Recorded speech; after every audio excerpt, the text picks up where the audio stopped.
Our universe is a giant cosmic puzzle because most of it appears to be missing. The matter that forms the stars in our galaxy and the planets in our solar system only accounts for around 5% of the universe. To discover the elusive particles that make up this missing dark matter, scientists have been using an instrument called the AMS attached to the outside of the International Space Station. The detector is a magnetic spectrometer. It's a very precise magnetic spectrometer, normally used in accelerators like CERN. And this is the first time anyone has ever put a very precise, long-duration magnetic spectrometer in space. The Alpha Magnetic Spectrometer, or AMS, is a particle detector that took 16 countries nearly 20 years to develop.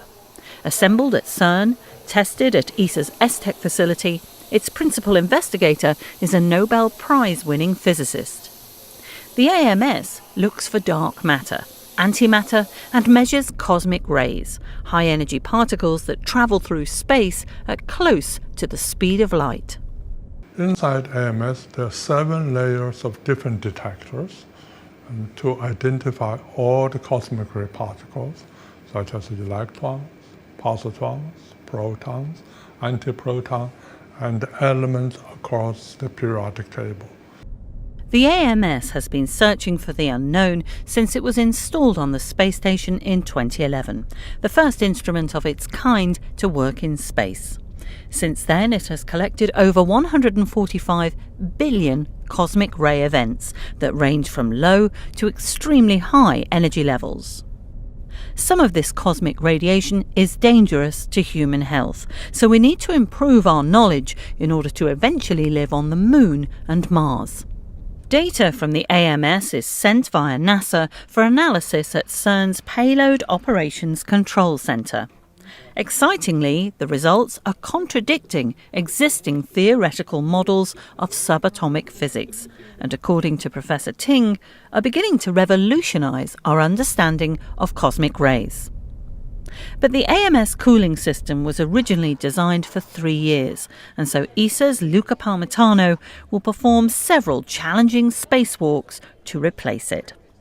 He arrived on the space station as part of the Beyond mission in July and knows that scientists on Earth are depending on him.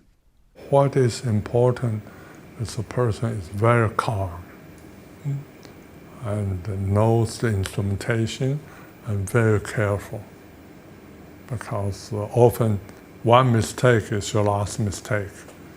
And so I think we're really very happy that Luca is there. The repair of the space station's largest instrument will ensure that the AMS can continue to provide more data and more groundbreaking science.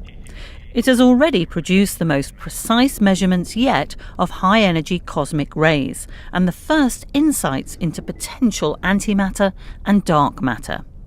Scientists now want to make sure that what was observed resulted from collisions of the enigmatic dark matter.